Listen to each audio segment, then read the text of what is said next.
লাল সবুজের পলি মাটিতে রক্তের অক্ষরে লেখা স্বাধিকারের মহাকাব্য, জুলুমের গর্ভে জন্ম নেয় প্রতিরোধের আগুন।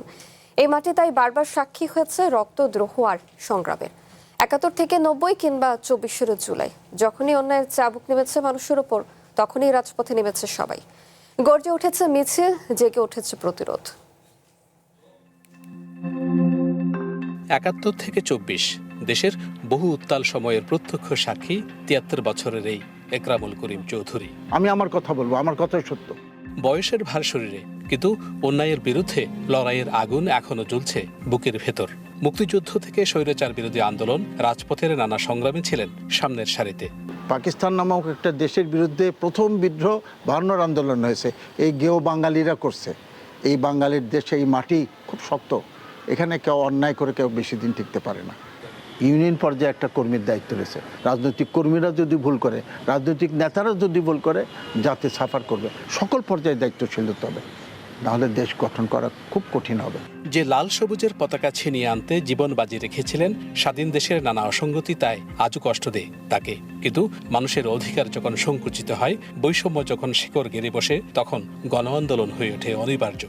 আমরা লালদিঘির পাড়ে একটা সভা করছিলাম এরশাদের পদত্যাগের দাবিতে। এই সময়ে হঠাৎ করে আমাদের কাছে খবর আসলো যে উনি চট্টগ্রাম ভিজিটে আসবে। আমার মাথায় হঠাৎ করে ক্লিক করলো যে আমি ওনাকে চট্টগ্রাম শহরে নামতে দিব না। এবং যেদিন উনি চট্টগ্রামে আসেন, উনি ইপিজেডে একটা গল্ফ কারখানা উদ্বোধন করতে গেছেন। দেয়ানহাটের মোড়ে পুলিশের সঙ্গে যুবকদের মারামারি হয়েছে এবং ওখানে পুলিশের গাড়িতে আগুন দেওয়া হয়েছে। এই কথা প্রেসিডেন্টের কাছে পৌঁছে গেছে এবং সিকিউরিটি বলছে, আমরা তো আপনাকে শহরে ঘুরতে পারবো না, আপনাকে এখান থেকে ফেরত নিতে হবে। ২৪ জুলাইয়ে নতুন প্রজন্মের অভূতপূর্ব অংশগ্রহণ তাই তাকে করেছে বিস্মিত, দিয়েছে নতুন আশার আলো।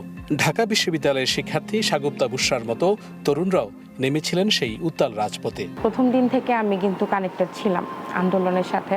তখন আমাদের ক্যাম্পাসে যে ছোট ভাই বোনরা ছিল বিদ্যমান, তাদের সাথে আমাদের যোগাযোগটা হয় এবং আমরা কিন্তু তাদেরকে প্রত্যেকটা স্টেপ কিন্তু সতর্কতা হিসেবে নিতে বলেছিলাম যে কখন ছাত্রলীগ আসলে হামলা করতে পারে। সাগুপ্তাদের ৭১ দেখা হয়নি, কিন্তু তারা জানে কত রক্ত, কত আত্মত্যাগ আর সংগ্রামের বিনিময়ে জন্ম নিয়েছিল এই দেশ।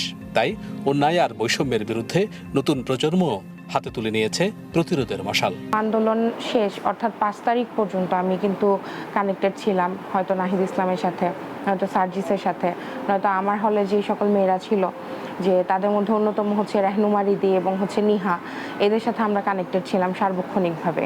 একরামুল অথবা বুশরা, তাদের নাম ও প্রজন্ম আলাদা, কিন্তু লড়াইয়ের ভাষা এক। অন্যায়ের বিরুদ্ধে দাঁড়ানোর সাহসও এক। ৭১-এর রক্তে জন্ম, ৯০-এর রাজপথে প্রতিরোধ, আর ২৪ জুলাইয়ে নতুন প্রজন্মের দ্রোহ।